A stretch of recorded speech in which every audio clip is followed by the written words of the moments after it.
ಹೋಬಳಿಗೊಂದು ಭತ್ತ ಖರೀದಿ ಕೇಂದ್ರ ಸ್ಥಾಪನೆಗೆ ರೈತರು ಆಗ್ರಹಿಸಿದ್ದಾರೆ. ಸರ್ಕಾರ 2380 ರೂಪಾಯಿ ದರ ನಿಗದಿಯಾದರೂ ಖರೀದಿ ಕೇಂದ್ರ ಇಲ್ಲ. ಬಳ್ಳಾರಿಯಲ್ಲಿ ಹವಾಮಾನ ವೈಪರೀತ್ಯದಿಂದ ಭತ್ತದ ಕಾಳುಗಳು ತಂಪಾಗ್ತಾ ಇದೆ.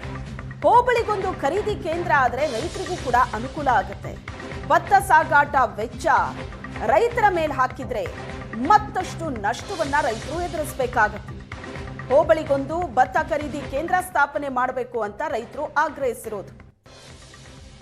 ಸರ್ಕಾರ 2380 ರೂಪಾಯಿ ದರ ನಿಗದಿ ಮಾಡಿದೆ, ಆದರೆ ಖರೀದಿ ಕೇಂದ್ರವೇ ಇಲ್ಲದಂತಾಗಿದೆ. ಹೋಬಳಿಗೊಂದು ಖರೀದಿ ಕೇಂದ್ರ ಆದರೆ ರೈತರಿಗೆ ಅನುಕೂಲ ಆಗುತ್ತೆ, ರೈತರು ಆಗ್ರಹಿಸಿದ್ದಾರೆ.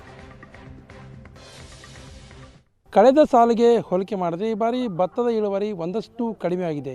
ಇದರ ಜೊತೆಗೆ ತುಂಗಭದ್ರಾ ಕ್ರಿಸ್ಗೇಟ್ನ ಒಡೆದಂಥ ಪರಿಣಾಮ ಮತ್ತು ಅದನ್ನು ನಿರ್ಮಾಣ ಮಾಡ್ತಿರ್ತಕ್ಕಂಥ ಹಿನ್ನೆಲೆಯಲ್ಲಿ ಎರಡನೇ ಬೆಳೆಗೆ ಈ ಬಾರಿ ನೀರು ಸಿಗೋದಿಲ್ಲ. ಹೀಗಾಗಿ ಭತ್ತ ಬೆಳೆದ ರೈತರಿಗೆ ಈ ಬಾರಿ ಒಂದಷ್ಟು ಲಾಭ ಬರುತ್ತೆ, ಒಳ್ಳೆ ಫಸಲು ಬರುತ್ತೆ ಅನ್ನೋಂಥ ನಿರೀಕ್ಷೆ ಇತ್ತು. ಆದರೆ ಅದು ಸಂಪೂರ್ಣವಾಗಿ ಹುಸಿಯಾಗಿದೆ. ಅದರಲ್ಲೂ ಕೂಡ ಇದೀಗ ಸರ್ಕಾರ ಖರೀದಿ ಕೇಂದ್ರ ಮಾಡದೇ ಇರತಕ್ಕಂಥದ್ದು ಗಾಯದ ಮೇಲೆ ಬರೆ ಎಳೆದಂತಾಗಿದೆ.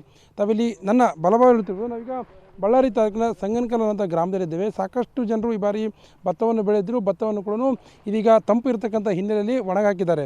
ಆದರೆ ಸರ್ಕಾರ ಖರೀದಿ ಕೇಂದ್ರ ಮಾಡಿರದೇ ಇರತಕ್ಕಂಥ ಹಿನ್ನೆಲೆಯಲ್ಲಿ ಮಾರುಕಟ್ಟೆಯಲ್ಲಿ ಕೇವಲ 2100 ರೂಪಾಯಿ ಬೆಲೆಗೆ ಒಂದು ಟನ್ ಭತ್ತವನ್ನು ಕೇಳ್ತಾ ಇದ್ದಾರೆ. ಹೀಗಾದರೆ ರೈತರು ವ್ಯವಹಾರ ಮಾಡೋದಾದ್ರೆ ಹೇಗೆ ಅನ್ನೋಂಥ ಪ್ರಶ್ನೆಯನ್ನು ಮಾಡ್ತಿದ್ದಾರೆ. ಸರ್ಕಾರ ಸಾಮಾನ್ಯವಾಗಿ 2300ರಿಂದ 2350ರಿಂದ 380ವರೆಗೂ ನಿಗದಿ ಮಾಡ್ತಾರೆ. ಈ ರೀತಿ ನಿಗದಿ ಮಾಡಿದ್ರೆ ಒಂದಷ್ಟು ರೈತರಿಗೆ ಲಾಭದಾಯಕವಾಗುತ್ತೆ.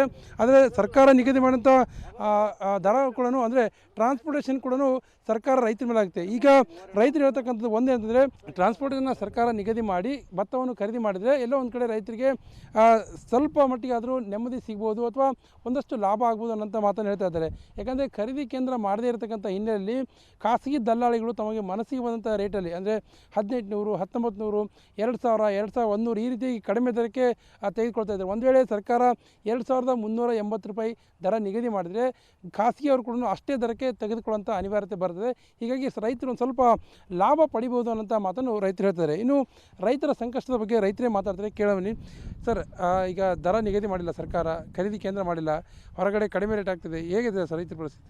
ಸರ್, ನಮ್ಮ ಅನಿಸಿಕೆಗೆ ಸರ್ಕಾರ ನಿರ್ಧಾರ ಮಾಡಿಬಿಟ್ರೆ ಸರ್, ಇವಾಗ ರೇಟ್ ಏನೈತೆ 2360 ರೂಪಾಯಿ ಒಂದು ಬೆಳೆ ಸರ್, 2389 ರೂಪಾಯಿ ಎರಡನೇ ಬೆಲೆ.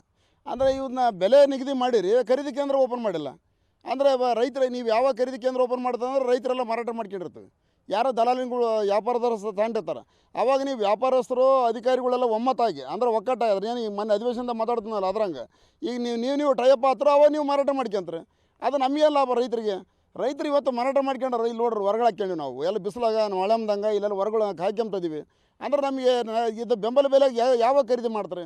ಸರ್ಕಾರ ಕೊಟ್ಟಿದ್ರ ಬಗ್ಗೆ ಯಾಕೆ ಗಮನಕ್ಕೆ ತಾಣ್ತಾ ಇಲ್ಲ? ನಮ್ಮ ರೈತರ ಪರಿಸ್ಥಿತಿಗಳು ಕಷ್ಟ ಆಗ್ತದೆ. ಇವತ್ತು ಇಲ್ಲಿ ಏನೈತೆ ರೀ 2100 ರೂಪಾಯಿ ಕೇಳ್ಬೇಡ್ರಿ ನಮ್ಮದು. ಅಂದ್ರೆ 2360 ರೂಪಾಯಿ 89 ರೂಪಾಯಿ ಇವತ್ತಿನ ನೀವು ಬೆಲೆ ನಿಗದಿ ಮಾಡಿರಿ, ನಮ್ದು 2100 ರೂಪಾಯಿ ಕೂಡ ಕೇಳ್ಬೇಡ್ರಿ ಇಲ್ಲಿ. ಅಂದ್ರೆ ಪರಿಸ್ಥಿತಿಗಳು ಯಾರು ಇದಕ್ಕೆ ಸಂಬಂಧ? ಶಾಸಕಗಳು ಏನು ಮಾಡ್ತೀರಿ, ಸಂಸದರು ಏನು ಮಾಡ್ತೀರಿ, ಮಂತ್ರಿಗಳು ಏನು ಮಾಡ್ತೀರಿ? ಅಧಿವೇಶನಗಳು ಸುಮ್ಮನೆ ಉತ್ತರ ಕರ್ನಾಟಕ ಅಧಿವೇಶನ ಅಂತ ಹೇಳ್ಬಿಟ್ರಿ.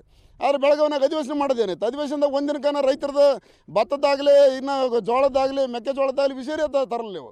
ಅಂದರೆ ಈ ಪರಿಸ್ಥಿತಿಗಳಿಗೆ ರೈತರ ಕಷ್ಟಕ್ಕೆ ನೀವು ಸ್ಪಂದನೆ ಮಾಡ್ಬೇಕು. ಏನು ಸ್ಪಂದನೆ ಮಾಡಲಾರ ಸರ್ಕಾರಗಳು ಏನು ಮಾಡ್ತಾರೆ? ಸುಮ್ಮನೆ ಎಲ್ಲರೂ ರೈತರ ಬೆನ್ನೆಲ್ಲ ಬಂತಾರೆ. ದಯವಿಟ್ಟು ದಾರಿ ಬರ್ತಕ್ಕಂಥ ಪ್ರಯತ್ನ ಮಾಡಿರಿ, ಎಲ್ಲರಿಗಿನ ನಮ್ದು ಏನಂಬದ್ರ ವಿಷಯ ತಿಳಿಸ್ರಿ. ಸರ್, ಈಗ ಈ ಸರ್ ಮಾರ್ಕೆಟ್ ಹೆಂಗಿದೆ ಸರ್? ಇಲ್ಲಿ 2100, 150, 200 ರೂಪಾಯಿ ಐತೆ ಸರ್ ಇಲ್ಲಿ ವ್ಯಾಪಾರ. ಅಷ್ಟೇ ಖರೀದಿ ಕೇಂದ್ರ ತೆಗೆದ್ರೆ 300, 400 ರೂಪಾಯಿ ಅದ್ರ ಲೆವೆಲಿಗೆ ಆಡ್ತದೆ ಸರ್. ಇಲ್ಲರಿಗೇನ ಇದೇ ರೇಟ್ ಇನ್ನೂ ಕಡಿಮೆ ಆಗ್ತದೆ. ತಗೊಂಬರಿಲ್ಲ ಸರ್, ಇಲ್ಲೇ ಮಳೆ ಬರ್ತದೆ, ಇಲ್ಲಿ ಚಳಿಗೆ ಹಾಕ್ಕೊಂಡು ಮಕ್ಕಂಡೀವಿ ನಾವು. ಇದು ಇಲ್ಲಿ ರೈತರು ಹೇಳ್ತಕ್ಕಂಥ ಒಂದು ಮಾತು. ಕ್ಯಾಮ್ರಾ ಪರ್ಸನ್ ಶ್ರೀನಿವಾಸ್ ಜೊತೆ ನರಸಿಂಹಮೂರ್ತಿ, ಏಷ್ಯಾನೆಟ್ ಸುವರ್ಣ ನ್ಯೂಸ್, ಬಳ್ಳಾರಿ.